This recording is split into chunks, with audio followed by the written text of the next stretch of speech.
고린도전서 4장 18절 이하의 말씀을 가지고서 우리 은혜를 나누겠습니다. 다 같이 고린도전서 4장 18절을 읽겠습니다.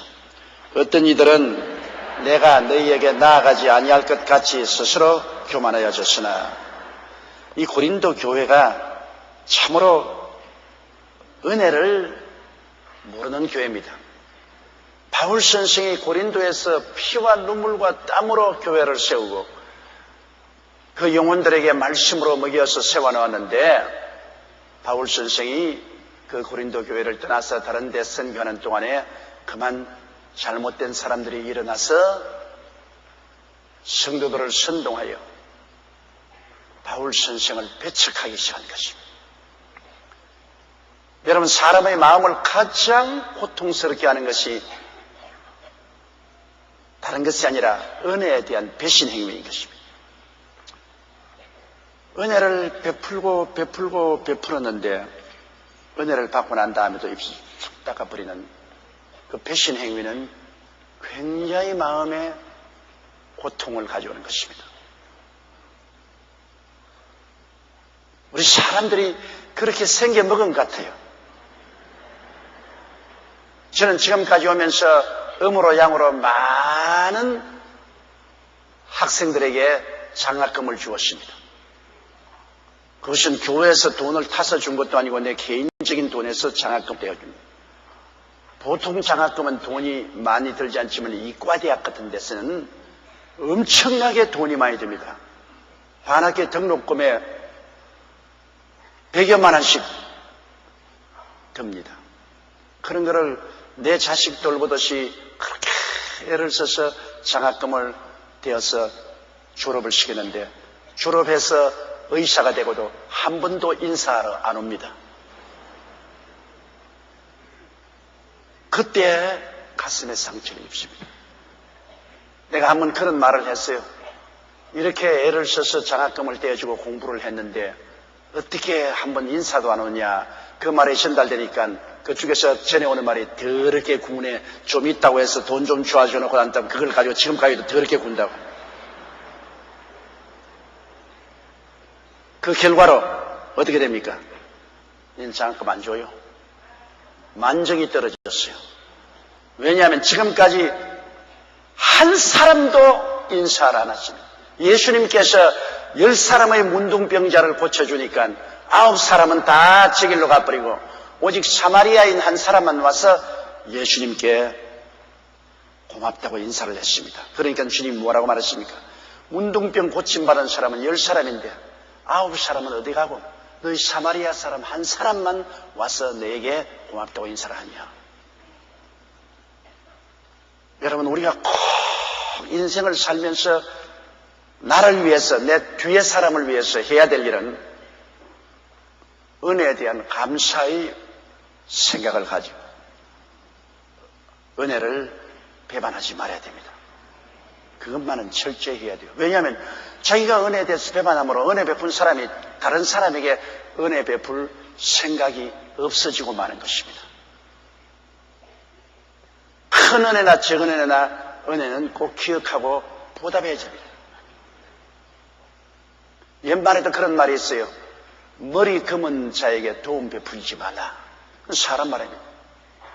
동물들은 오히려 은혜를 베풀면 은혜를 갚는데 사람은 은혜를 베풀면 은혜를 무시해버리든지 안 그러면 원수로 갚아요.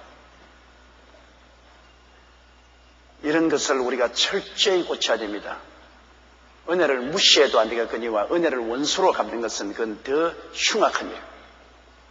은혜를 감사함으로 꼭 보답해야 됩니다. 그것이 자기가 열등의식과 좌절감을 느끼는 거 아닙니다. 사람들은 말하기를 내가 은혜 받아서 고맙다고 하면 내 인격이 낮아지고 내가 열등하게 된다고 생각하는데 그렇지가 않습니다. 은혜 받았는데 왜 열등해요? 은혜 받은 것은 감사하게 하면 은혜 베푼 사람도 영화롭게 느끼고 나도 그만큼 보람을 느끼게 되는 것입니다.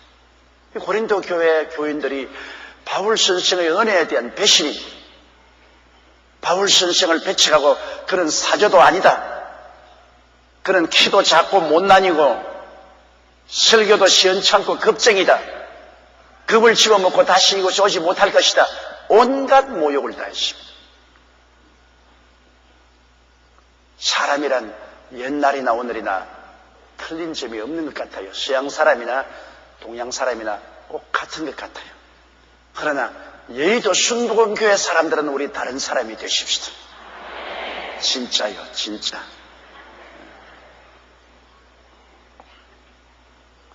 (19절요) 그러나 주께서 허락하시면 내가 너희에게 속히 나아가서 교만한 자의 말을 알아볼 것이 아니라 오직 그 능력을 알아보겠노라. 바울 선생은 모든 일거수일투족이 주님의 허락을 받아서 움직였습니다. 고린도에 바울이 그동안에 안 간 것은 바울이 고린도 교인들이 겁이 나서 안 간 것이 아닙니다. 자기를 반대하는 사람들에게 겁을 집어먹고 안 간 것이 아니라 주께서 아직 고린도에 가는 것을 허락지 않았기 때문에 안 간 것입니다. 여러분, 인생을 사는데 두 가지 종류의 사람이 있어요. 신본주의로 사는 사람하고 인본주의로 사는 사람이 있는데, 신본주의 하나님 중심으로 사는 사람은 하나님이 주신 삶을 사는 사람입니다. 자기 마음대로 살지 않고 하나님이 주신 삶을 살아요. 그러므로 우리 모든 사람에게 이미 세상에 태어날 때는 하나님이 주신 삶이 있어요. 저에게는 하나님이 주신 삶이 목사로서의 하나님을 섬기는 것이 주신 삶이요, 전도자로서 온천하 만국에 나가서 복음을 전가하는 것이 하나님이 주신 삶이지, 제가 국회의원이 되거나 그러면 대통령이 되거나 사업가가 되거나 이것은 하나님이 내게 주신 삶이 아닙니다. 하나님이 주신 삶을 사는 사람이 있는가 하면 자기 마음대로 사는 사람입니다. 자기 원하는 대로. 하나님이 예배해 주신 것을 따라 사는 사람인가 하면 다 제껴놓고 자기가 자기 인생의 예배해서 가는 사람이 있어요. 인본주의로. 하나님이 만들어주신 길을 따라 사는 사람이 있는가 하면 자기 길을 자기가 따가서 사는 사람이 있어요.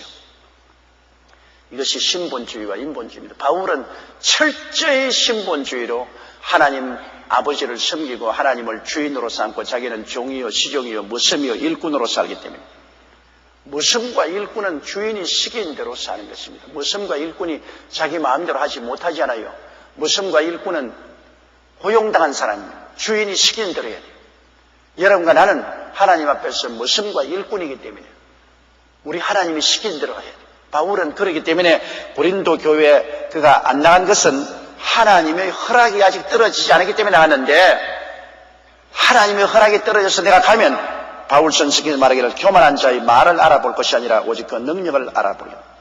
교만한 자가 일어나서 자기가 제일이라고 생각을 하고 바울을 배척하고 모욕하고 무시하는 사람을 바울이 만나보겠다는 것입니다. 만나보아서 교만한 자의 말을 들을 것이 아니라 떠버린 인생, 말로서 자랑하고 말로서 건방지게 노는 그 말쟁이들의 말을 볼 것이 아니라 능력을 보겠다. 여러분, 하늘나라는 말에 있지 않고 능력이 있다고 그랬습니다. 실제 그 사람이 하나님의 은혜를 받아서 얼마나 많은 영혼을 구원했는가. 말로서 떠버리고 다니는 거야. 누가 못해요. 실제로 얼마나 많은 영혼을 구원했는가.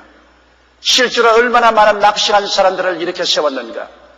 실제로 얼마나 많은 사람을 말씀으로 위로하고 격려하고 영혼이 잘되고 범사에 잘되고 강건하게 했는가. 얼마나 많은 귀신을 쫓아내었는가. 얼마나 많은 병을 고쳤는가. 얼마나 많은 사람들에게 성령 받게 했는가. 그 능력과 열매를 내가 알아보겠다. 말만 떠들어 제끼는 것으로 그 사람을 알아보지 않겠다. 여러분, 되게 교만한 사람은 떼버립니다.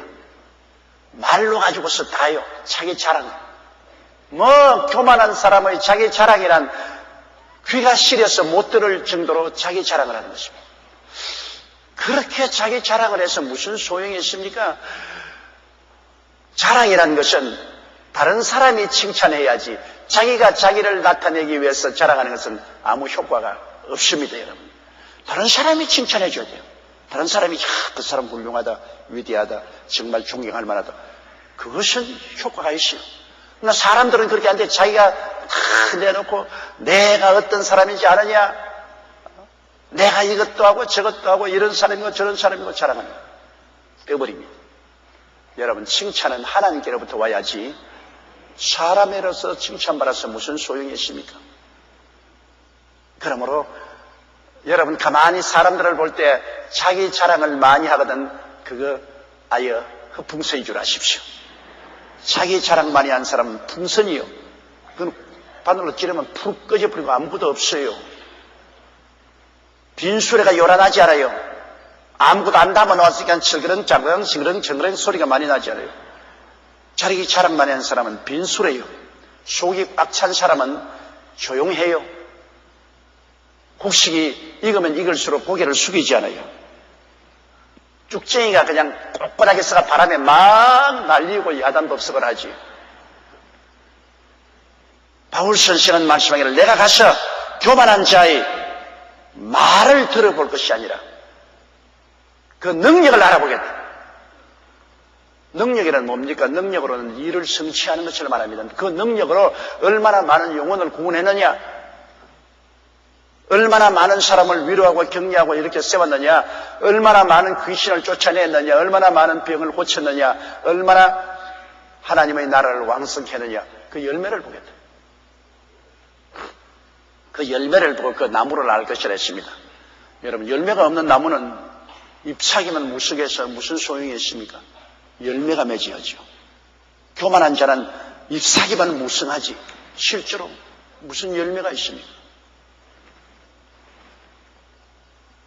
우리 가만히 인생을 살아가면서 보면은 정말 열매를 많이 맺는 사람은 말을 많이 하지 않습니다.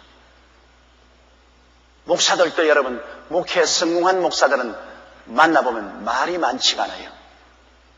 큰 교회 목사일수록, 성공한 목사일수록 말수가 적습니다. 앉아서 많이 들어요. 참 놀랍게도 남의 하는 말에 귀를 기울이고 많이 듣습니다. 그런데 실패한 목사일수록 남의 말을 듣지 않고 자기 말만 하기 시작해요. 막 복잡하게 뜯어러 제낍니다. 남의 말을 들으려고 하지 않아요. 그리고 그 말에는 대개 다 불평, 원망, 탄식이 있고 부정적이고 파괴적인 말만 해요. 이러므로 바울 선생께서는 나무 잎사귀를 보지 않고 열매를 알아보겠다, 그 말인 것입니다. 가서는 나무 잎사귀가 얼마나 푸르청청한가 내가 보지 않고 열매를 얼마나 맺었는가 보겠다. 예수님께서도 열매 없는 무화과는 저주해버리고 말았습니다. 무화과 잎사귀는 무성한데 열매가 없잖아요. 주님께서 저주해버렸습니다. 우리는 속이 차야 돼요. 겉이 무성하지 말고 속이 알차야 돼요. 속이 알차. 제가 가만히 해외여행을 다니보면 잘 사는 나라 사람일수록 옷을 아무렇게나 입어요. 미국이나 영국이나 고라파나 오스트레일리아나 우리보다 잘 사는 선진국 사람들의 생활을 보면은 좀처럼 특별한 이유에는 넥타이를 매지 않아요. 그리고 여자들도 특별히 화려한 의상을 입지 않아요. 보통 때는 그냥 아무 옷이나 입고 블루진이 입고 그냥 자켓 하나 이렇게 걸치고, 그리고 집안일도 보고 회사에 나갈 때도 그렇게 나가요. 속이 알찰수록 바깥에 치장을 요란스럽게 하지 않아요. 속이 알찰수록. 그러나 속이 비었을수록 바깥을 요란스럽게 하는 겁니다. 날 좀 봐달라고. 요란스럽게 바깥을. 그 바깥에 요란스러운 데 가보면 속은 비었어요. 여러분, 선앙당 가보십시오. 나무에다 온갖 울긋불긋한 것 다 달아놨잖아요. 선앙당에. 울긋불긋한 온갖 물들인 천들을 달아놓고 아주 으시시하게 만들어놨습니다. 그 무슨 말인지 압니까? 그렇게 찬란한 것은 속에 아무것도 없다, 그 말인 것입니다. 우리 일어나도 속에 아무것도 없고 그냥 겁주려고 이렇게 일어났다. 그냥 겁주려고. 오늘 교회 여러분 들어오시오. 무슨 치장이 있습니까? 그냥 강단 있고 십자가밖에 없잖아요. 이게 그렇게 울긋불긋하고 야단법석을 안 해놨잖아요. 왜? 속이 꽉 차 있으니까. 이 속에 하나님이 계시고 예수님이 계시고 성령이 계시고 삼위일체 하나님이 계시니까 하나님이 계신데 뭘 바깥에 휘황찬란하게 치장을 할 이유가 있겠습니까? 물론 우리가 특별한 파티나 특별한 중요한 의식에 참석할 때는 이상을 준비해서 나가야죠. 그러나 보통 때 그렇게 하지 않습니다. 이러므로 교만한 사람들은 말로써 다 해적해버립니다. 행위로 하지 아니하고. 그러나 진실한 사람은 말로써 다 해버린 게 아니라 실제적인 열매를 맺는 일을 함으로 자기를 나타낸 것입니다. 바울 선생께서 말하기를 교만한 자의 말을 알아볼 것이 아니라 오직 그의 능력을 알아보겠노라. 20절요. 하나님의 나라는 말에 있지 아니하고 오직 능력에 있습니다. 하나님의 나라는 예수 그리스도의 십자가에 몸짓고 피 흘려서 세우셨습니다. 처음 하나님의 나라는 에덴에서 하나님이 세우셨는데 아담과 하와가 하나님을 배반함으로 하늘나라를 하나님이 옮겨버렸습니다.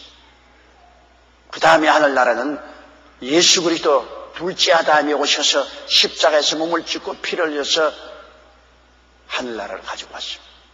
예수님이 십자가 고난을 통해서 용서의 나라, 의의 나라, 성령 충만의 나라, 치료의 나라, 아브라함의 축복의 나라, 부활과 영생 축복의 나라를 이 땅에 가지고 오셨습니다. 하늘나라가 여기 있다 저기 있다 못하느니 하늘나라는 너희 안에 있겠다고 했는데 우리 안에 들어온 하늘나라는 예수 그리스도의 갈보리 십자가 대속으로 말미암아 들어온 하늘나라인 것입니다. 무슨 형식과 의식 아닙니다. 실제로 그리스도의 몸짓고 피 흘려서 값주고 산 그 하늘나라가 여러분 속에 지금 들어와 있는 것입니다. 실제로 하늘나라가 들어와 있어요, 여러분. 죄를 이기고 의를 가져온 용서의 나라가 지금 들어와 있잖아요. 예수의 보혈로 용서를 받아서.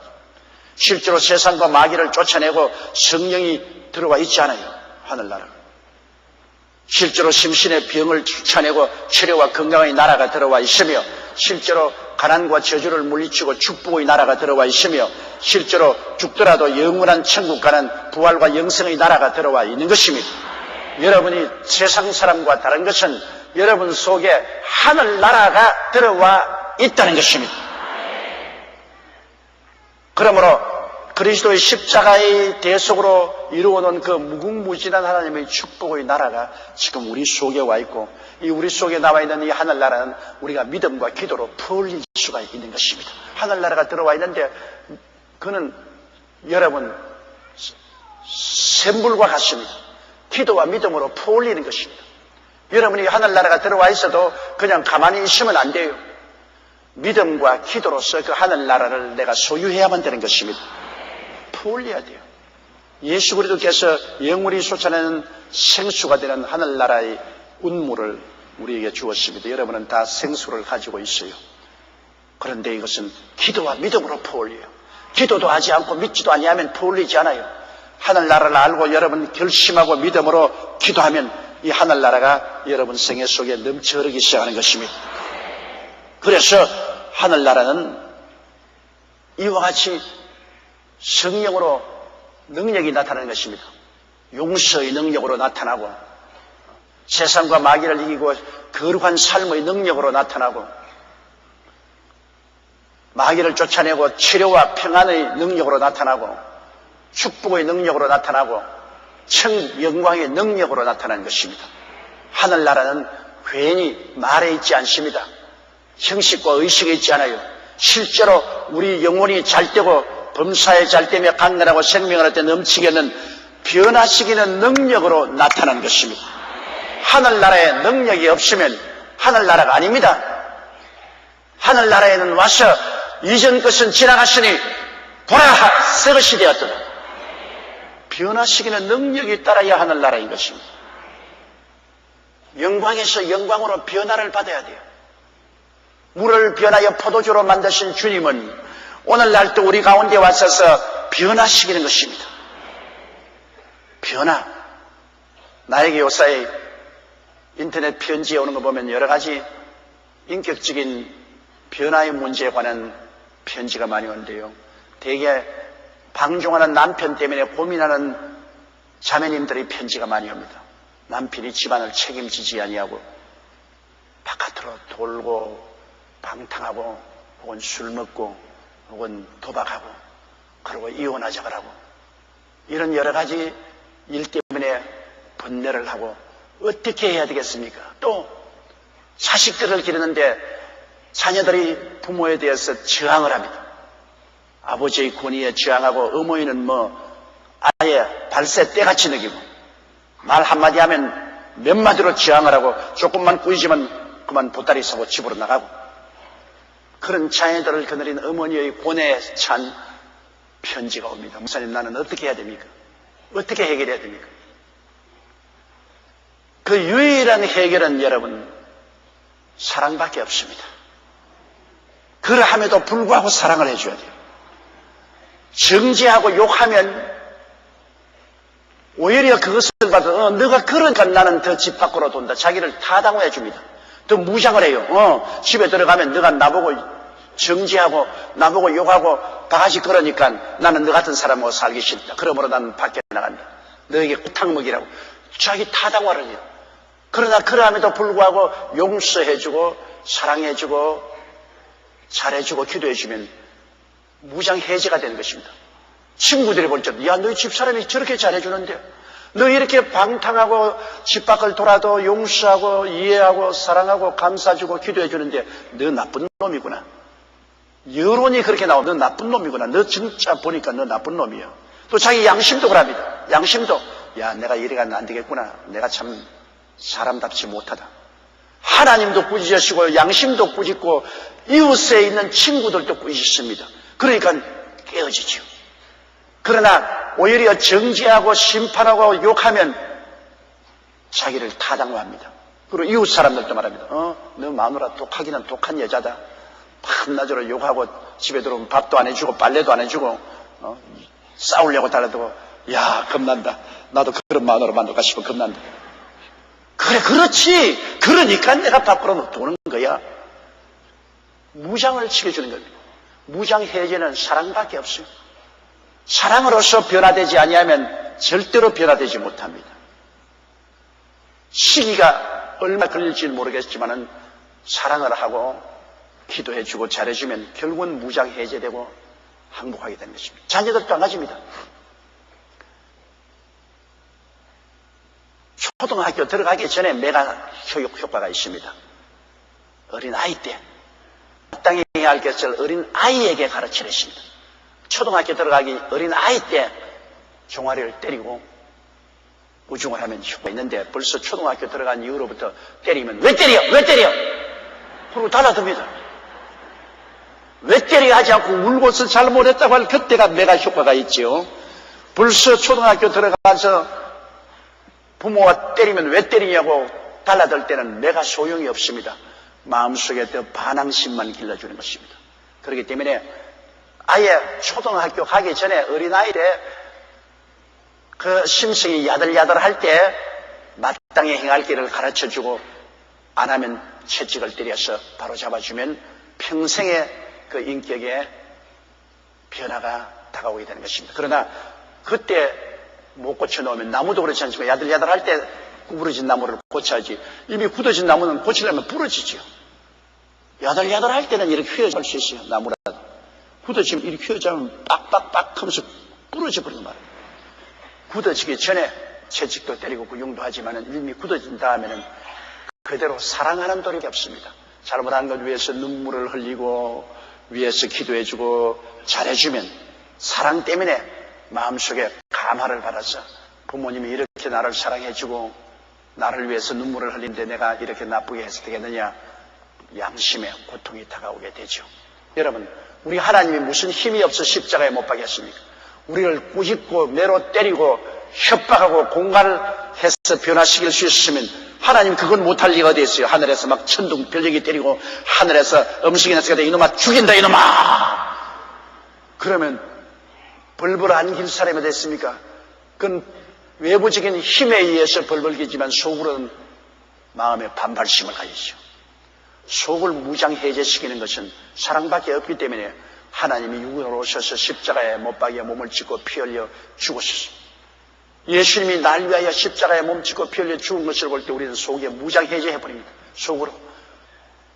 날 위하여 저렇게까지 고통을 당하고 피를 흘리고 죽으셨으니 나를 이처럼 사랑해 주시니 내가 믿고 순종해야지. 안 그러면 내가 고약한 놈이다. 무장해제하죠. 사랑만이 우리 무장해제를 시킬 수가 있는 것입니다. 사랑 이외에는 여러분 폭력으로서는 아무것도 할 수가 없습니다. 그러므로 하나님의 나라는 말에 있지 아니하고 능력이 있는데 그 능력이 바로 무슨 능력이냐? 주먹의 능력이 아니라 사랑의 능력인 것입니다. 사랑의 능력으로 변화를 가지고, 그래서 우리 속에 들어와 계신 하나님의 아들 예수 그리스도는 여러분 사랑의 하나님으로 오중복음과 삼중축복을 가지고 우리를 품어주고 안아주고 변화시켜주고 은혜를 베풀어서 우리가 더 깊이 하나님께 순종하고 믿고 따라가게 만들어주는 것입니다. 능력이 이코로 사랑이라는 것을 알아야 되는 것입니다. 말만 떼버리고 되긴다고 해서 일이 되는 것이 아니에요. 우리는 사랑을 베풀어서 하나님의 능력이 나타나서 변화받고 열매 맺고 기적이 일어나도록 그렇게 해야만 되는 것입니다. 21절요. 너희가 무엇을 원하느냐? 내가 매를 가지고 너희에게 나아가랴. 사랑과 온유한 마음으로 나아가랴. 바울 선생이 말하십니다. 너희는 무엇을 원하냐? 내가 가서 막 꾸짖고 심판하고 따끈하게 때리는 매를 가지고 나가기를 원하냐? 그렇지 않으면 너희에게 사랑과 온유한 마음으로 나아가냐? 깨어지고 회개하면 어떠한 죄라도 용서하고 사랑과 온유함을 가지고 나갈 수 있지만 끝까지 버티고 반항하면 그 후에는 교회에서 치리할 수밖에 없죠. 교회에서 치리당하면 그는 심판을 받는 거 아닙니까? 바울 선생께서는 네가 끝까지 반대해서 치리를 당하겠느냐? 그렇지 않으면 회개하고 깨어져서 사랑을 받고 부드러운 심정으로 너희들 나를 만나기를 원한다. 바울 선생은 나는 하나님이 주신 사도적인 권위와 권세를 가지고 교회를 세우고 너희를 돌보는 것이기 때문에 너희가 멸시하고 무시하고 짓밟아도 그렇게 되지 않는다는 것입니다. 왜? 하나님이 같이 계시기 때문인 것입니다. 우리가 하나님 앞에도 언제나 회개하고 깨어지면 하나님이 우리의 용서를 베풀고 사랑을 베풀고 우리를 부드럽게 대해 주십니다. 그러나 끝까지 목이 곧아서 하나님을 저항하면 우리 하나님은 우리를 치리하시는 것입니다. 징계하시는 것입니다. 하나님의 사랑은 회개하고 깨어지는 사람에게는 무한합니다. 하루에 7번씩 70번씩 죄를 짓고도 용서해달라고 오면은 용서해 주라 했습니다. 여러분 하루에 490번 죄를 지으려면 아침부터 저녁까지 부지런히 해야 하거든요. 490번은 어떻게 죄를 지어요? 그래도 그러한 사람도 약해서 또 깨어지고 회개하고 돌아오고 깨어지고 회개하고 돌아오고 그런 사람은 계속 용서해서 계속 사랑을 베풀고 온유하게 돌봐주는 것입니다. 그러나 자기 죄를 짓고도 타당화하면 버림당합니다. 하나님이 제일 미워하는 것은 타당화하는 것입니다. 자기 죄를 정당화하는 것. 사울 왕이 왜 버림을 당했습니까? 사울 왕이 하나님이 명령한 대로 아말렉을 쳐서 멸하라고 했는데 아말렉을 쳐서 아각 왕을 포로로 잡아오고 살찐 소와 양들을 끌고 왔습니다. 그때 사무엘이 말했습니다. 왕이요, 왜 왕이 하나님의 명령을 불복하고 멸하라고 했는데 아각 왕을 살려오고 살찐 소와 양들을 끌고 왔습니까? 아유, 잘못했습니다. 내가 욕심이 생겨서 범죄했습니다. 용서해 주십시오. 용서받았습니다. 그런데 자기 타당화했습니다. 그거요? 그건 다른 것이 아니고 백성들이 이 살찐 소나 양들을 죽이는 것은 아까우니까 끌고 가서 하나님 제단에 제물 드리고자 해서 가지고 왔습니다. 변명을 했습니다. 그러니까 사무엘이 성령으로 말미암아 대활했죠. 하나님이 말씀을 듣는 것보다 수양의 기름이나 고기를 드리는 것을 기뻐하십니까? 불순종하는 것은 사수로의 죄와 같고 우상 제단에 절하는 것과 같다. 당신이 하나님의 말씀을 버렸으므로 하나님은 당신을 버려서 더 이상 왕되지 않겠다고 말했습니다. 여러분, 하나님의 꾸짖으면 변명하지 말아야 돼요. 제일 좋은 것이 회개가 제일 좋습니다. 회개. 외국 기업인들이 내게 와서 이런 말을 했어요. 목사님, 한국 사람은 참 단연히 머리가 좋은 것 같습니다. 완곡한 말로 그렇게 말하는 것입니다. 왜 그러냐면 내가 한국에 와서 사업을 하면서 직원들을 부려보면 잘못한 직원들을 꾸짖을 때 열에 10사람은 모두 다 변명을 합니다. 전부 변명을 합니다. 왜 내가 이렇게 할 수밖에 없었냐.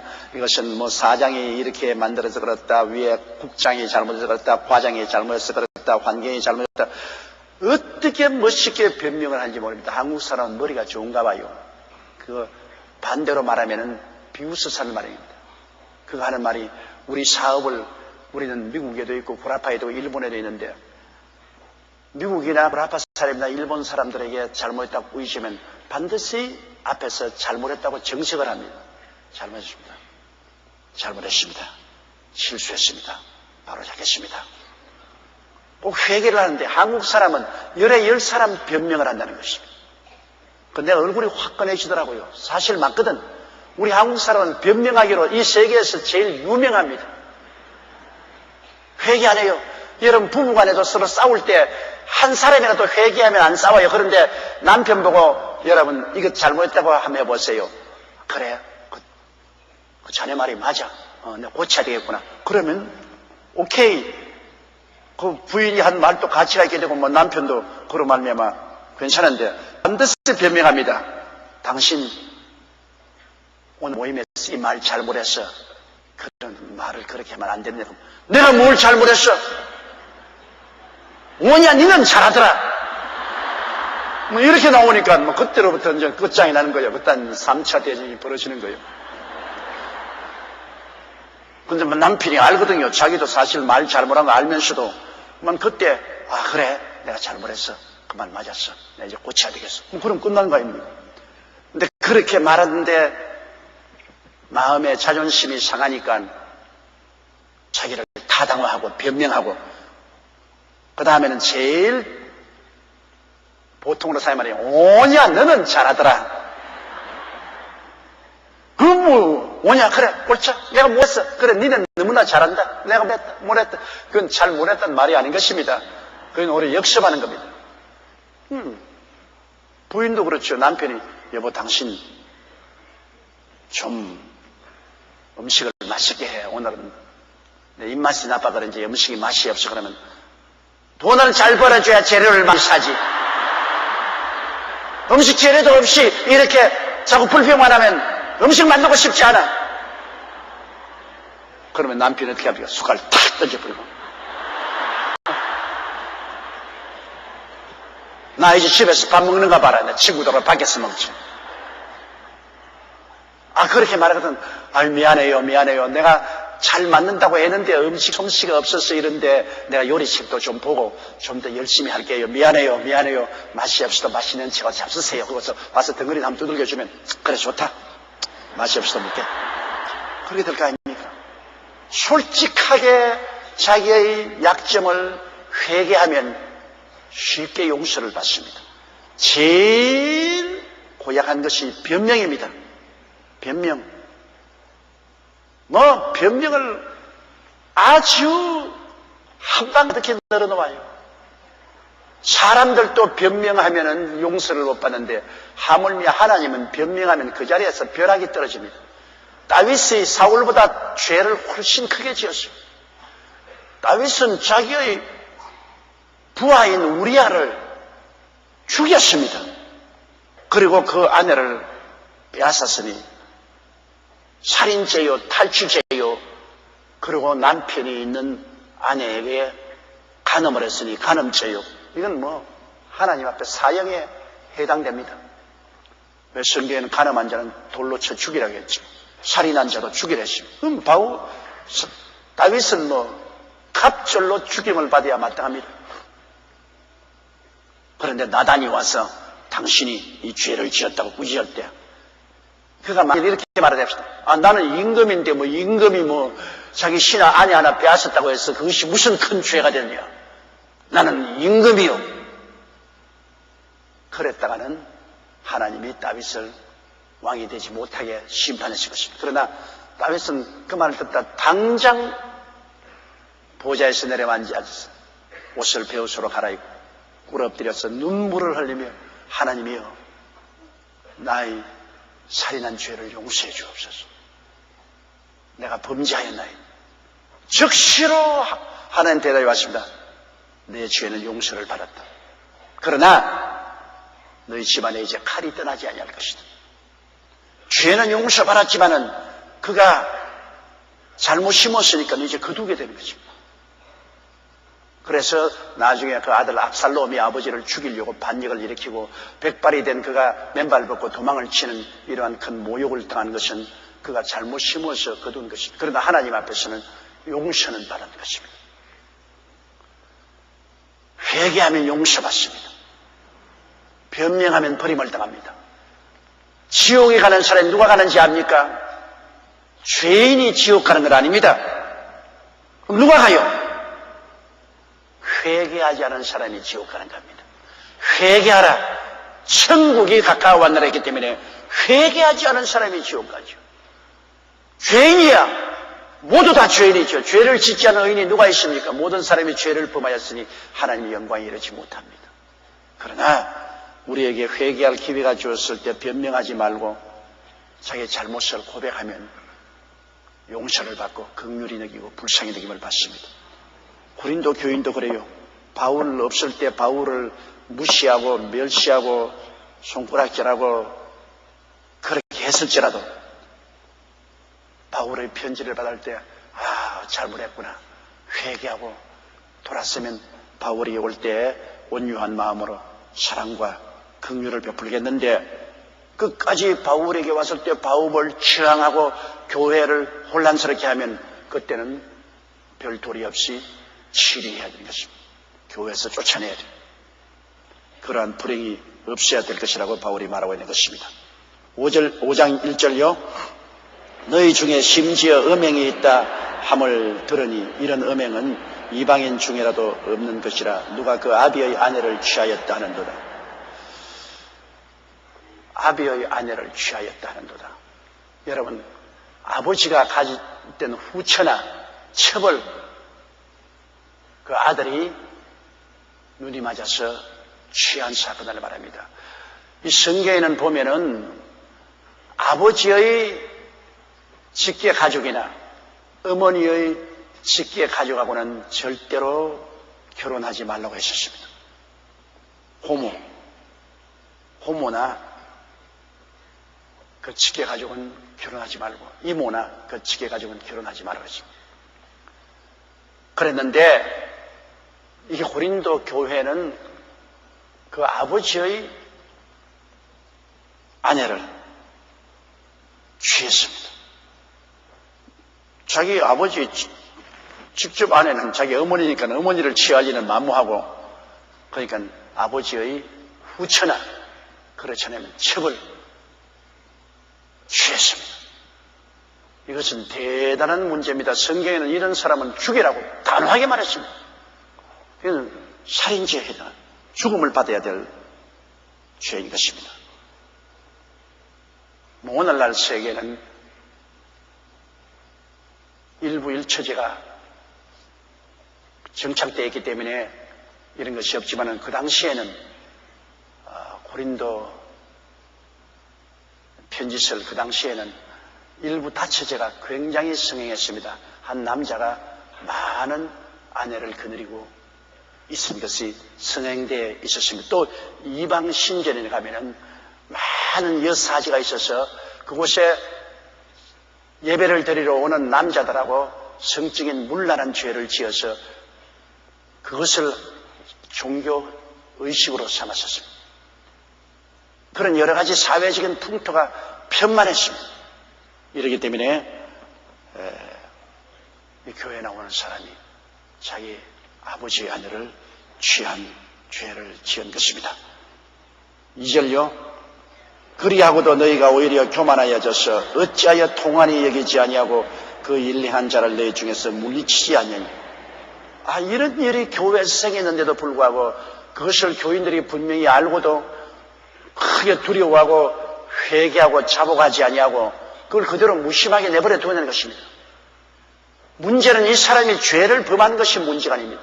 죄를 범한 것이 드러났으면 이것을 통회하고 자복하고 회개하고 돌이켜야 될 것인데 그건 무심하게 여기고 그 죄 가운데 머물러 있는 것입니다.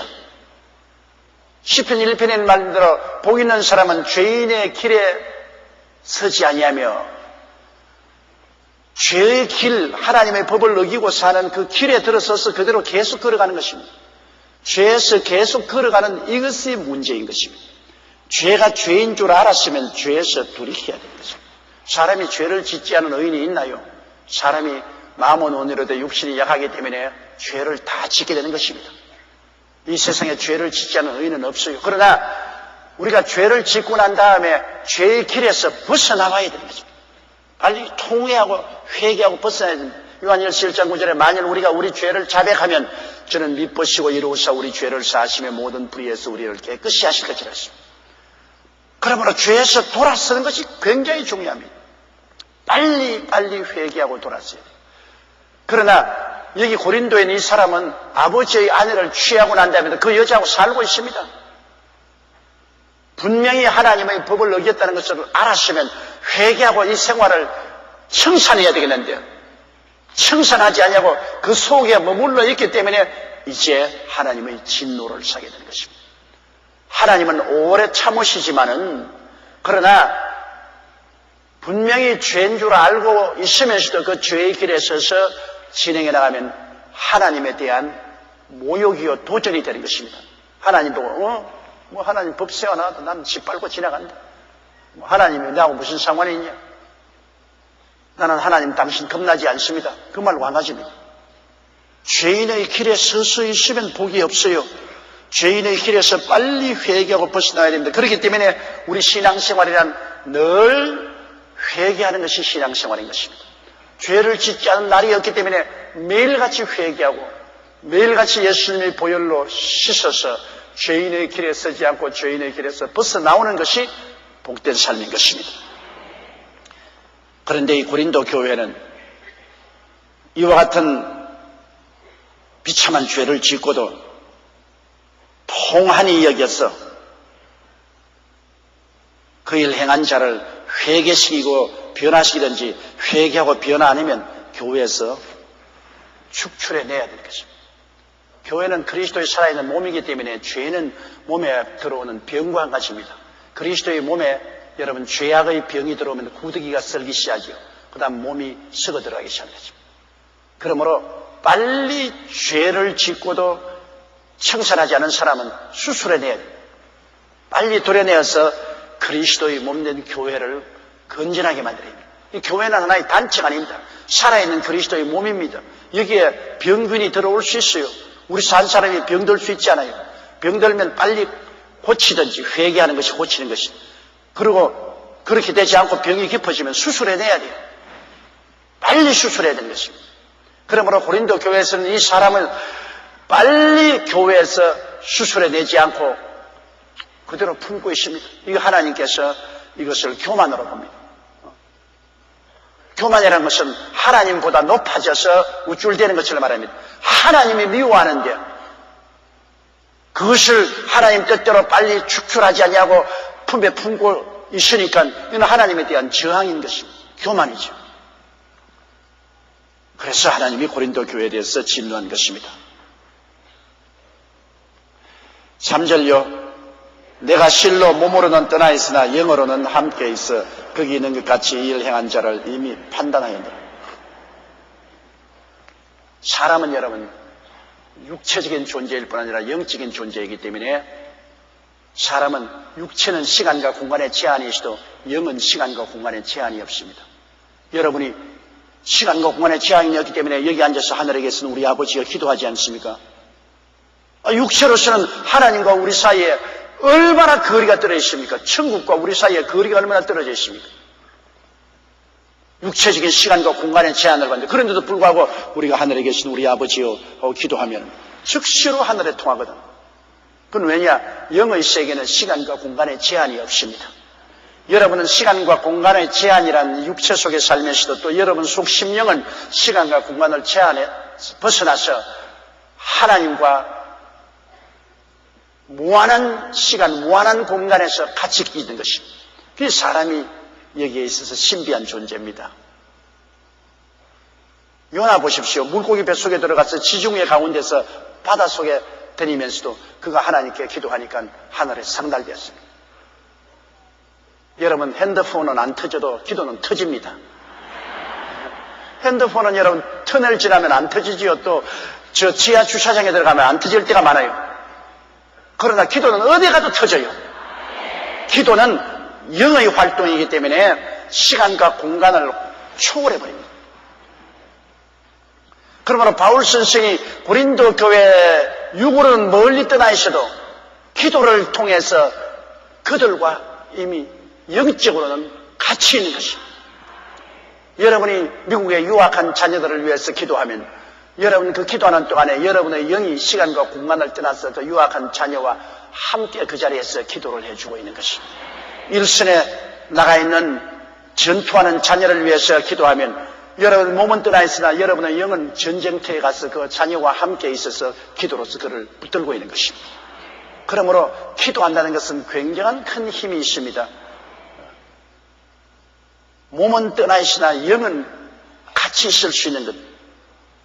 이게 소위 말하는 4차원의 세계입니다. 시간과 공간을 초월해서 영의 세계 속에서 같이 있다. 여러분 마음속에 기도하면서 바라봄의 법칙을 통해서 꿈과 환상을 통해서 그들과 같이 있다고 여러분 마음속에 바라보고 기도하면 그대로 되는 것입니다. 그대로 실제로 여러분이 시간 공간을 초월해서 그와 같이 있어 기도하게 되는 것입니다. 그럼 바울 선생은 시리까지 그렇게 했습니다. 몸은 고린도에서 떠나 있으나 그는 기도를 통해서 영이 그들과 같이 하여서 이미 그 사람을 판단해버렸습니다. 회개하지 않으니까 그 사람을 바울 선생은 마음으로 이미 판단했습니다. 그리고 그 판단은 효과가 있습니다. 하나님께서 그 판단을 그대로 받아들이기 때문인 것입니다. 내가 실로 몸으로는 떠나 있으나 영으로는 함께 있어 거기 있는 것 같이 이 일을 행한 자를 이미 판단하였노라.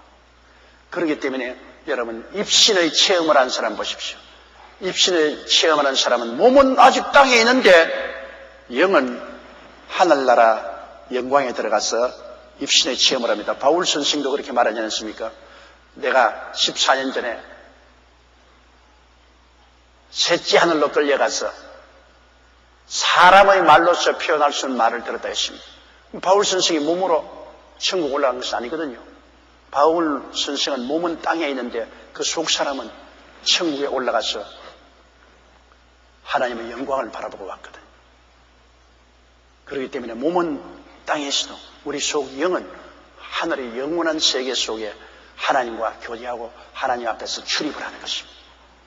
그러므로 우리가 영적으로 기도할 때 하나님이 우리와 같이 계시고 우리와 하나님이 같이 있다 한 말이 바로 그 말인 것입니다. 영의 세계는 시간과 공간의 장애가 없습니다. 나중에 천당 올라가 보세요.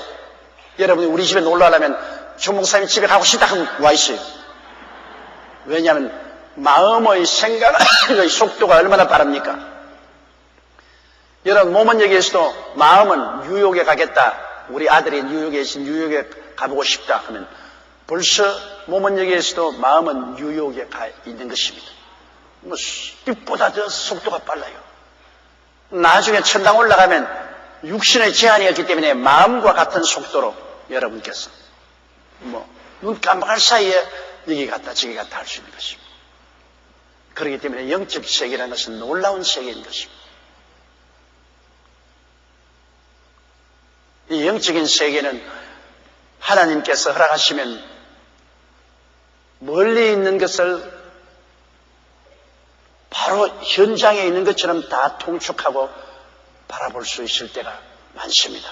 혹은 우리가 그것을 묵시라고 하기도 하고 환상이라고 하고 계시라고도 하지만 멀리 있는 사람의 행위를 이 자리에서 알 수 있어요. 내 친구가 옛날에 일선에서 연대장으로 있었는데, 육군 대령으로 있었는데, 자기를 한번 안 찾아온다고 자꾸 나보고 말을 하기 때문에 내가 신방을 갔어요.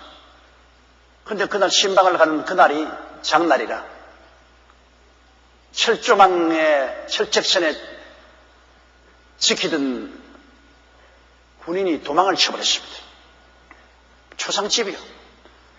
왜냐하면 일선에 있는 연대장은 그 휘하에 있는 장병이 휴전선을 넘어서 북한으로 넘어가면 징계를 받아서 옷을 벗어야 됩니다. 다시 승진을 못합니다. 근데 내가 가니까 내 친구가 얼굴이 사색이 되었어요. 그랬는데 참 희한하게 내가 그 친구를 방문하기 전날 밤 꿈을 꾸었는데, 꿈에 친구를 방문했는데 꿈에 보니까 한 병사가 탈주를 했어요. 야단법석을 하는데 보니까 이 병사가 바로 그 부대 근처 조그마한 수풀에 쪼그리고 앉아서 숨어 있는 것을 내가 보았습니다. 나는 꿈을 꾸고서 왜 무슨 이런 꿈을 꾸었냐고 하는데, 가자마자 그 일이 벌어졌어요. 탈주해서 북한으로 건너갔다고, 야단법석하고 이 사람은 흥분을 해가지고서, 보이면 그냥 총을 쏴 죽여버리라고 고함을 치고 야단입니다. 그래서 내가 흥분할 것 없다. 이 사람 철조망 넘어서 북한으로 도망 안 쳤다. 요 부대 근처 수풀에 숨어 있다. 맨날 보고, 아니 조목사가 어떻게 그런 걸 다 아느냐고. 난 멀리서 다 환히 알지. 내가 여기 오기 전에 벌써 시간을 초월하고 공간을 초월해서 이런 일이 일어난 줄 알지. 그래서 여기에서 전 병사들을 일렬로 세워라. 그래, 부대 밖에 현명들을 시켜서 전부 차량을 통제하고 길을 다 막고 그렇게 복잡하게 할 필요 없다. 지금 여기에서 일렬로 쫙 세워서 수풀로 싹 밀고 나가봐라. 그러니까 그 사람이 내 말을 듣고서 전 병사를 세워서 수풀로 싹 나가보니까 저 도망을 치다가 말고 수풀에서 쫄아앉아 졸고 앉았어. 그걸 잡았잖아요. 그래서 그때 유명해졌습니다. 조목사가 와서 이 도망친 병사를 잡아주어서 목이 안 날라갔다고. 그 친구가 나중에는 육군 대장이 되고 3군 사령관이 되었습니다. 그때 내가 그거 안 해줬으면 그렇게 못 돼요. 대령으로 옷 벗었어요. 그러나 그때 하나님께서 그거 보여주셨으므로 그 친구가 대장까지 되고 3군 사령관까지 됐어요. 그런데도 예수를 안 믿는다고. 사람이 그러므로 마음이 굳어져서 안 믿으면요, 어떤 일이 생겨도 안 믿어요. 그렇게 하나님의 큰 혜택을 받고도 내가 예수를 믿으라고 강구해도 예수를 믿지 않습니다. 그 친구는 내가 자라날 때 우리 이웃 동리에서 사는 친구입니다. 초등학교 동기 동창인데 늘 학교 같이 갔다 오는데 그 집에 가면 너무 겁이 나요. 그 어머니가 불교 사당을 지어놓고 부처를 방 안에 모셔놓고 막 울긋불긋한 거 다 달아놓고 그러고 난 다음 걔는 거기에서 자고 거기에서 공부를 했어요. 나도 그때는 크리스찬 아니었지만 나는 막 보고 막 너무너무 겁이 나가 그게 근처도 못 했어. 그런데 자기는 우리 아버지라 하면서 부처를 툭툭 때리면서 이거 아버지라고. 그런데 나는 겁이 나서 못 가겠어. 그런데 훗날에 나는 목사가 되고 그는 군인이 되는데 끝까지 그때 심어진 불신앙이 뿌리가 뽑히지 않아요. 내가 그렇게 전도를 하고 친절을 베풀어주고 이런 기적까지 일어났음에도 불구하고 또 자기 입으로 다니면서 조목사가 와서 날 살렸다고 하고 다니면서도 예수를 안 믿는다고요. 참 그러니까 여러분 예수 믿는 것이 얼마나 귀한지 몰라요. 우리 마음이 깨어지고 녹아져서 그리스도를 구주로 모신다는 것이 정말로 귀한 것입니다. 보십시오. 내 몸은 서울에 있었는데 내 영은 이미 하나님의 성령을 통해서 일선에 가서 일어날 일을 환하게 하나님이 보여주신 그런 경험이 있습니다. 이러므로 우리 사람은 육체적인 존재와 동시에 영적인 존재입니다. 그렇기 때문에 육이 죽으면 없어진다고 생각하면 큰일입니다. 동물들은 여러분 육체적인 존재만 되기 때문에 그런 영적인 역사가 없어요. 초월해서 하나님을 알고 하나님을 섬기는 일이 결코 없어요. 어떻게 사람을 닮은 찐반지라도 그들은 예배를 드리는 법이 없어요. 하나님의 임재함을 느낄 수가 없어요. 그는 영이 없기 때문에 하나님과 교통이 안 되는 것입니다. 그러나 우리는 영이 있기 때문에 눈에 안 보이고 귀에 안 들리고 냄새 맡지 못하고 맛보지 못하고 만지지 못하지만은 보지 않은 하나님을 보는 것처럼 우리가 예배하고 섬기는 것은 우리 속에 영이 있기 때문에 그런 것입니다. 육체가 무너져도 그 영은 죽지 않잖아요. 4절요. 주 예수의 이름으로 너희가 내 영과 함께 모여서 우리 주 예수의 능력으로 5절요. 이런 자를 사탄에게 내어 주었으니 이는 육신은 멸하고 영은 주 예수의 날에 구원을 얻게 하려 함이라. 보십시오. 참 사도의 위력이 얼마나 큽니까? 주 예수의 이름으로 너희가 내 영과 함께 모였어. 바울 선생은 기도를 통해서 그 영이 벌써 고린도에 갔어요. 그들의 재직회나 당회에 바울의 영이 그들과 함께 갔어. 우리 주 예수 그리스도의 능력으로 이런 자를 사탄에게 내어주었다.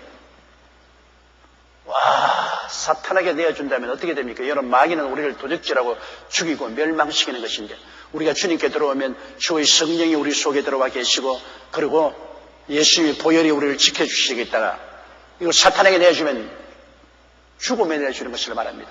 사탄에게 내주면 사탄이 여러분 욥을 어떻게 했습니까? 하나님이 욥을 사탄에게 내주니까 사탄이 와서 폐가 망신시키고 완전히 불치의 병에 들려 욥이 거의 죽게 됐죠. 그러니까 음행의 죄를 짓고도 회개하지 않은 이 사람을 바울 선생은 친히 고린도 교회 재직회나 당회에 영어로 같이 하셔서 그는 예수 그리스도의 이름과 그 본능을 의지해서 이 사람을 사탄에게 내어 주었습니다. 그래서 마귀가 이 사람을 죽이도록 한 거죠. 마귀가 이 사람에게 불치의 병에 걸리든지 큰 고통을 당하고 사고를 난지. 그래서 죽음의 순간에 이러면 회개하거든요. 그래서 이 성경에 보십시오. 이는 육신은 멸하고 영은 주 예수의 날에 구원 얻게 하렵니다. 육신은 그러므로 죽되 그때 회개하고 다시 주님께 돌아오므로 영혼은 구원을 시키겠다. 육체는 죽일지라도 영은 회개하고 예수 그리스도의 날에 구원을 받아 부활할 수 있도록 그렇게 하겠다는 것입니다.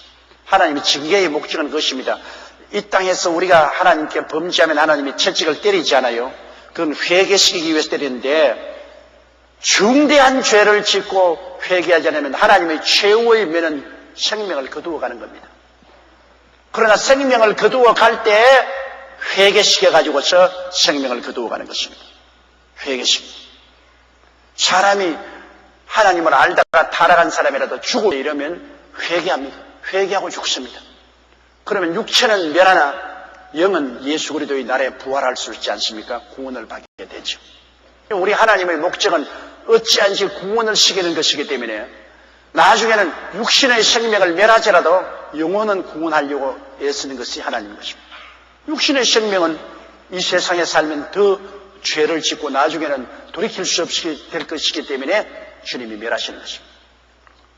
하나님은 여러분 우리 사람의 섭리와 다릅니다. 성경에 보면 하나님이 화약진에 사람을 데리고 간다 그러는데 하나님 보시기에 이 사람이 세상에서도 오래 살면은 거대한 범죄에 빠져서 그 영혼을 잃어버릴 위험이 있다고 생각하면 하나님 미리 거두어 가신 사람이 있습니다. 그럼 우리 육신의 사람 모르잖아요. 왜 우리 남편을 데려갔습니까? 아내를 데려갔습니까? 아직도 살지도 못한 우리 자식들을 왜 데리고 갑니까? 그렇게 부르진 사람 많은데 나중에 천당 올라가보면 알게 될 겁니다. 그대로 두었으면 이 세상 마귀의 손에 빠져서 영혼을 잃어버릴 위기에 있기 때문에 하나님이 먼저 거두어 가시는 것입니다. 시골에 넘어 여러분 감나무에 감이 주렁주렁 열려 있으면 지나가는 사람들이 자꾸 그 감을 따먹으려고 돌을 던지고 몽둥이로 때리기 때문에 아직 덜 익은 감을 주인이 미로 따버립니다. 아직 감이 덜 익었어도 사람들이 자꾸 도둑질하러 가려고 했기 때문에 미리 따가지고서 그것을 바구니에 담아서 뜨뜻한 아랫목에 갖다 놓으면 말랑말랑한 홍시가 되죠. 미리 따버립니다. 그러나 담 안에 있는 감은 자연적으로 나무에 달려서 말랑말랑하게 되어서 떨어질 때까지 내버려 두어요. 그것은 도적이 훔쳐가려고 안 하기 때문에 그런 것입니다. 그와 같이 우리의 영혼을 그대로 내버려두면 도적이 훔쳐가버릴 것 같으면 하나님 미리 따버린다. 우리는 지금 모르지요. 왜 미리 갔는지 우리는 이유를 모르지요. 그러나 하나님은 그 사람을 미래를 보고 계시기 때문에 이거 내버려뒀다간 영혼을 잃어버리겠구나. 미리 거두어 가자. 미리 거두어 가서 화액 전에 데리고 가는 것입니다.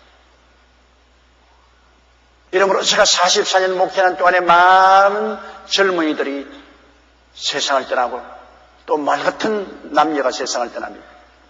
많은 사람들이 그 가족들이 탄식을 하고 울고 혹은 하나님을 원망합니다.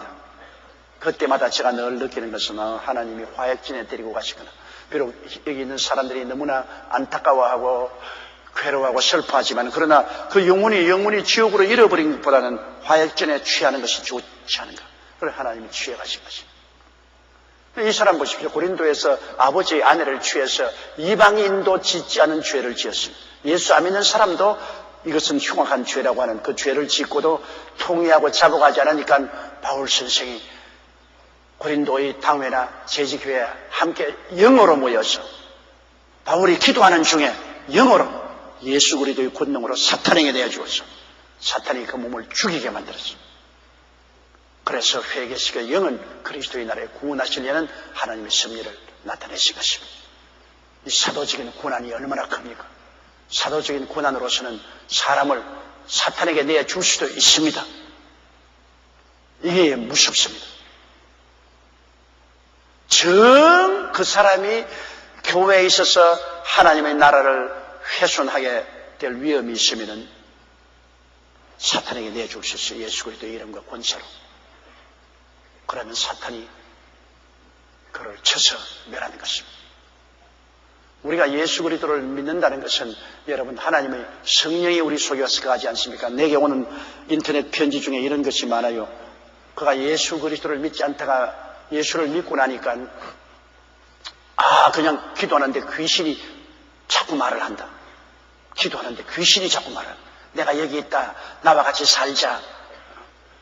왜 나를 괴롭히느냐. 나는 안 나간다. 전에 예수 믿기 전에 안 그랬는데 왜 예수 믿고 난 다음에 기도를 하니까 이런 일이 생기는지 혼돈이 되어서 못 견디게 됩니다. 간단합니다. 여러분 예수 믿기 전에는 정도의 차이는 있지만은 유전해오는 망령된 귀신이 집안에 있습니다. 이거는 집안 내력이 귀신입니다. 조상 대대로 그 집안에 있던 귀신이 있기 때문에 그 집에서 태어나면 태어날 때마다 그 귀신에게 잡혀 있어요. 조상 귀신, 전통적인 귀신. 베드로서에도 보면 있습니다. 부모로부터 유전된 망령된 행실이 있습니다. 망령된 행실은 하나님이 하지 않잖아요. 부모로부터 유전된 귀신의 역사가 있어요. 그래서 그 귀신의 역사 속에 있다가 그가 회개하고 예수를 믿으니까 그 귀신이 정체를 드러내는 것입니다. 그전에는 아무 말도 안 하고 있다가 이제 예수 그리스도가 들어오고 보혈로 씻음받고 성령이 들어오니 이제 쫓겨나가서 그는 바깥에서 돌면서 정체를 나타내는 것이니 두려워 말고 단호하게 예수 이름으로 쫓아내야 되는 것입니다. 성경에도 보세요. 빌립이 사마리아에 가서 복음을 전가하며 뭐라고요? 많은 사람에게 붙었던 귀신이 소리치며 나간다. 그 귀신이 사람에게 붙어서 같이 살았어요. 빌립이 사마리아 오기 전에 그 귀신은 10년이고 20년이고 그 사람에게 붙어서 같이 살았어요. 그러나 그리스도를 전파하니까 10년이나 20년이나 붙어서 같이 살아오던 부조전례의 귀신이 소리치며 나갔다. 그 소리치며 나갈 때만 하니까 왜 날 쫓아내느냐, 안 나갈래, 나하고 같이 살자, 이런 지랄을 하면서 쫓겨나가는 것입니다. 영적인 사역을 안 해본 사람은 잘 모릅니다. 저는 이 영적인 사역을 44년 동안 하고 있기 때문에 많은 귀신을 쫓아낸 경험이 있습니다. 그런데 그 많은 귀신이 쫓겨나갈 때 온갖 소리를 다 합니다. 왜 쫓아내느냐, 나는 여기에 10년 동안 살았는데 왜 나를 쫓아내느냐, 무슨 고난으로 쫓아내느냐, 나는 안 나가겠다, 그렇게 고함을 치죠. 그러나 단호하게 예수 이름으로 대결하면 나중에 귀신이 쫓겨나가고 노예남을 받죠. 그렇기 때문에 이런 일이 생기는 것이 이상한 일생인 같이 생각하지 마십시오. 오랫동안 예수를 안 믿고 불신앙의 가정 가운데 혹은 이방신을 섬기고 마귀를 섬기면서 살아왔기 때문에 부조전례로 그 귀신이 붙어 있습니다. 그 귀신이 붙어서 귀신하고 같이 살면서도 모르죠. 사람이 지 말도 했다가 귀신 말도 했다가 그러면서 살아요. 그러나 예수가 들어오면 딱 일도 양단이 이루어지는 것입니다. 귀신이 딱 정체가 드러나요. 예수께서 들어오시면 하나님 아버지와 예수님과 성령 삼위일체 하나님을 섬기고 속에 성령이 와서 거하심으로 귀신이 있을 곳이 없지 않습니까? 그러니까 귀신이 이제는 기도할 때 회방하라는 것입니다. 발부동을 치는 거예요. 신이가 밟으면 꿈틀거린다고 하죠. 꿈틀거리기 시작하는 거예요. 왜 쫓아내느냐? 내가 누군지 아느냐? 내가 너와 같이 있는데 왜 나를 멸치하느냐? 계속 쫓아내시오. 나사렛 예수 이름으로 명하니 너희는 무갈지. 성경은 뭐라고 했습니까? 믿는 자들에게 이런 표적이 있다니 저희가 내 이름으로 귀신을 쫓아내며, 귀신이 없으면 왜 쫓아내라 그랬습니까? 주님이. 사람들이 뭐 귀신이 있기는 뭘 있어? 그럼 예수님이 거짓말 했을까요? 예수님이 믿는 자는 귀신을 쫓아내라고 했습니다. 너무 귀신이 흔하게 있기 때문에 주님이 마지막 명령 가운데 제일 첫째 명령이 너희가 내 이름으로 귀신을 쫓아내며 그 다음 새 방언을 말하며 뱀을 치며 무슨 독을 마실 때 해를 받지 않으며 병든 자에게 손은 저 나르시.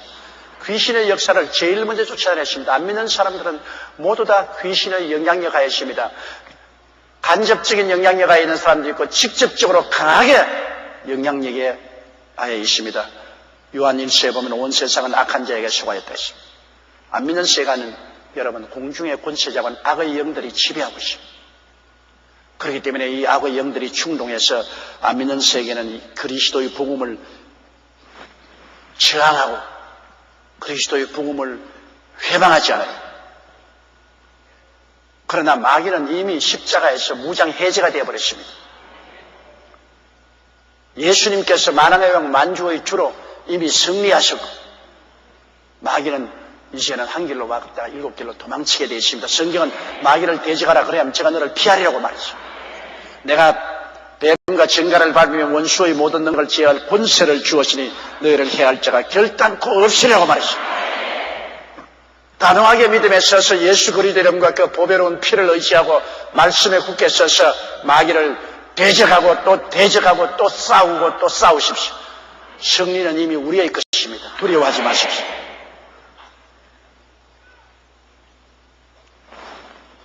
그 다음 6절요. 너희의 자랑하는 것이 옳지 아니하도다. 적은 누룩이 온 덩어리에 퍼지는 것을 알지 못하느냐. 참으로 부패는 속히 옵니다. 누룩은 여러분 큰 떡반죽에 그냥 누룩 조금만 넣어놓으면 싹 부풀어버리잖아요. 우리가 목회한 데 보면요. 이 구역세일이나 지역세일에 구역세일장이나 지역세일장 한 사람이 부패하면 순식간에 온 구역 전체, 지역세일 전체가 다 부패해버려요. 아주 눈 깜빡할 사이에 옛날에 그런 일이 들어있었어요. 제가 우리 성도들에게 절대로 구역세일이나 지역세일에 모였을 때 돈 주고받고 하지 마라. 돈 빌려주고 돈 빌리고 하는 이런 걸 하지 마라. 순순히 구역셀이나 지역셀에 모이면 하나님 말씀 읽고 기도하고 서로 전도하고 그걸 해야지. 그곳에서 돈 빌려주고 돈 받고 하는 걸 하면 안 된다. 그럼에도 불구하고 그 일을 합니다. 내가 하지 마라 해도. 그래가 구역셀장이나 지역셀장이 개를 모으고 그리고 돈 빌려주고 돈 받고 그래가 나중에 밤에 주랭랑을 쳐버려. 그럼 나중에 구역이 다 무너지고 지역이 다 무너져. 그때 와서 목사님 이런 일이 있을 수 있습니다. 근데 그렇게 말했는데 왜 돈 줄 때는 내게 말 안 하고 돈 뺏겨놓고 난 다음 와서 내게 말하냐. 줄 때는 저기서 소곤소곤 목사님 귀에 안 들어가게 소곤소곤 이런. 그 나중에 잃어버리고 난 다음에는 세상에 교회가 이럴 수가 있느냐 교인이 이럴 수가 있느냐고 그때 내게 와서 탄식하는데 늦지 않아요. 돈 잃고 형제 잃어버리고 마는 것입니다. 이 돈 거래라는 것은 여러분 정말 사랑의 빛 위에는 아무 빛도 치지 말라고 한 것처럼 잘못하면 돈 잃고 사람 잃습니다. 그리스도의 신앙 가운데는 신앙으로서 교통해야지. 여러분 여기에서 고리 대금업을 했다가는 큰일 납니다. 거대한 낭패에 떨어질 수가 있습니다. 과거에도 그랬고 지금도 그랬고 미래도 그런 일이 일어날 수 있기 때문에 우리가 여기에 경계를 해야 되는데요. 그러므로 적은 누룩 하나가 들어오면 싹 퍼지잖아요.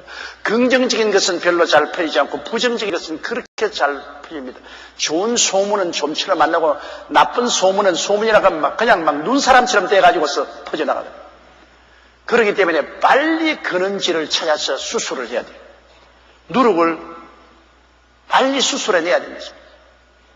적은 누룩이 큰 덩어리를 다 부패하게 만들어버립니다. 이러므로 교회에 대교구장이 있고 교구장이 있고 지역셀 리더, 구역셀 리더들이 있는 것은 모두 다 하나님의 사자가 되어가지고서 누룩이 들어오지 못하도록 지키는 것입니다. 마귀가 와서 자꾸 누룩을 뿌려요. 불신앙의 누룩, 반역의 누룩을 뿌려요. 그럼 그걸 빨리 치료하고 치료 불가능하면 빨리 수술하고 그렇게 해서 건강한 교회를 보존할 수 있도록 하기 위해서 이런 조직이 있는 것입니다. 조직이 우연히 있는 것이 아니에요. 그럼 우리는 한면으로 말씀을 늘 먹고서 우리가 건강을 얻고 저항력을 얻고 그 다음에는 다른 면으로는 마귀가 와서 누룩을 뿌리면 누룩을 빨리 소재해내고 그 누룩이 들어붙어서 부패하기 시작하면 부패한 것을 빨리 수술해내고 건강한 몸을 유지하는 영적인 전쟁을 끊임없이 해야 되는 것입니다. 교회는 영적의 전쟁터인 것입니다. 한시도 전쟁 안 할 날이 없어요. 말씀과 성령으로 기도하고 믿음으로 늘 전쟁하는 교도 전쟁터요, 구역셀도 전쟁터요, 지역셀도 전쟁터요. 우리가 세상에 살아있을 동안에는 끊임없이 마귀와 귀신들과의 싸움인 것입니다. 그러므로 우리는 단단히 예수 그리스도로 무장해야 되는 것입니다. 그리스도의 오중복음과 삼중축복의 믿음으로 무장하고 성령으로 무장하고 기도로 무장해서 싸워야 되는 것입니다. 싸우면 이기게 돼 있어요. 우리는 왜냐하면 하나님이 승리자로 만들어 놓았기 때문에 싸우면 이기게 돼 있어요. 절대 패하지 않습니다. 그러므로 두려워하지 말고 놀라지 말고 단호하게 마귀를 대적해야 되는 것입니다. 7절요. 너희는 누룩 없는 자인데 새 덩어리가 되기 위하여 묵은 누룩을 내어버리라. 우리의 유월절 양곧 그리스도께서 희생이 되었. 여러분 이스라엘 백성들은 유월절 동안에는 누룩 없는 떡을 먹어야 됩니다. 유월절 동안 한 주일 동안은 집 안에 누룩을 다 제해버려요. 누룩은 죄를 상징합니다. 부패시키니까요. 그러므로 유월절 어린 양을 잡는 그날부터 시작해서 한 주일 7일 동안은 전적으로 누룩 없는 떡을 먹습니다. 떡에 부풀지 못해요. 그냥 떡을 구워서 먹어요. 누룩을 넣지 않고. 그것은 예수 그리스도의 상징인 유월절 어린 양이 몸짓고 피 흘려 죽음으로 말미암아 죄악을 다 제했다는 것을 보여주기 위한 것입니다. 우리 주 예수께서 십자가에서 유월절 양이 되었습니다. 십자가에서 우리 죄를 다 사하고 우리 죄의 세력을 멸하였기 때문에 이제 예수를 믿는 우리들은 그리스도의 보혈에 의지해서 우리의 몸과 마음과 생활에서 누룩을 제해버려야 될 것입니다. 누룩은 죄를 상징하는 것입니다. 죄를 제해야 돼요. 우린 누룩 없는 떡입니다. 이제는 예수 안 믿는 사람은 그 온 몸 전체가 누룩으로 꽉 들어차 있지만은 우리는 누룩 없는 떡입니다. 죄악이란 누룩이 예수의 보혈로 씻음을 받고 다 청산되었기 때문에 예수 그리스도를 의지하고 항상 누룩을 청산하고 누룩을 쫓아내고 우리 누룩 없는 떡으로서 주님을 섬기는 삶을 살아야만 될 것입니다. 너희는 누룩 없는 자입니다. 왜? 예수의 보혈로 누룩이 다 쫓겨나기 때문인 것입니다. 새 덩어리가 되기 위하여 묵은 누룩을 내어버려. 옛날 묵은 죄들을 다 회개하고 청산해버리는 것입니다. 우리의 유월절 양꽃 그리스도께서 희생이 되셨느냐? 예수님이 희생이 되셔서 이 누룩을 다 제껴버리기 때문입니다. 우리는 누룩 없는 떡들입니다. 세상 사람들은 누룩이 있는 떡이고 우리는 누룩 없는 떡이 된 것입니다. 그 이유는 예수님의 보혈의 능력으로 그렇게 된 것입니다. 8절요. 이러므로 우리가 명절을 지키되 묵은 누룩도 말고 괴악하고 악독한 누룩도 말고 오직 순전함과 진실함의 누룩 없는 떡으로 하자. 명절이라는 것이 뭡니까? 6월절에 이스라엘 백성들은 예수 그리스도를 상징하는 어린 양을 찬미하며 일주일 동안 누룩 없는 떡을 먹고 명절을 지키지 않습니까? 그럼 우리는 예수 그리스도 6월절 우리 양을 섬기고 예배하고 찬송하는 것이 늘 명절입니다. 우리는 매일같이 명절입니다, 여러분. 매일같이 우리 예수 그리스도가 십자가에 못 박인 것이 밝게 보이지 않습니다. 매일같이 예수님을 섬기는 것은 매일같이 예수 그리스도를 때 우리가 명절을 지내는 것입니다. 개인적으로 매일같이 명절이고 주일날은 대명절이고 주님을 섬기는 것이 즉 명절인 것입니다. 우리는 매일매일 그리스도 안에서 즐거워하는 것입니다. 그러므로 우리가 그리스도를 섬기는 사람은 묵은 누룩도 말고 유전되어 온 묵은 누룩이란 유전되어 온 죄, 우리 집안에서 계속해서 대대로 내려오는 유전된 죄도 말고 괴악하고 악독한 누룩도 말고 이 세상에 사람들이 사는 동안에 가지고 있는 아주 괴악하고 악독한 하나님 없이 하나님을 무시하고 인간의 부패한 심정으로 사는 이것이 괴악하고 악독한 누룩도 말고 우리는 순전하고 진실한 누룩 없는 떡으로 하죠. 우리 스스로가 순전하고 진실함으로 그리스도를 섬기며 살려는 것입니다. 예수를 섬기는 데 있어서의 순전함과 진실함을 가지고 살죠. 이런 세상에 누룩이 섞이지 않은 그런 심정으로 주님을 섬기죠. 우리 주님을 섬길 때는 반드시 여러분 누룩 없는 순전하고 진실한 마음으로 섬겨야 돼요. 6월절을 섬기는 유대인들은 6월절 섬기는 그 명절 동안에는 누룩이 없어야 돼요. 누룩 없는 떡으로 먹고 섬기처럼 우리가 떡이 아닙니다. 우리가 바로 떡이니까 우리가 예수님을 섬길 때는 누룩이 없어야 돼요.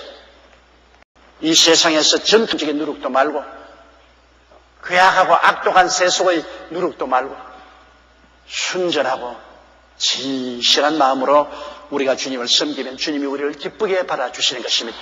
우리가 순전하고 진실한 사람이 되기 위해서는 항상 회개해야 돼요. 항상 회개해야 돼요. 회개가 여러분 부끄럽지 않습니다. 하나님 앞에 회개하는 게 왜 부끄러워요? 죄를 지으면 즉시 회개하고 누룩을 제껴버려요. 누룩이 붙지 못하게 해요. 그거를 붙여놓으면 부패하기 시작하니까 자꾸 회개하고 누룩을 제껴버리고 누룩 없는 순전한 떡으로서 하나님을 섬길 때 하나님은 우리의 신앙생활을 기쁘게 받아주시고 우리와 동행하기를 원하시는 것입니다.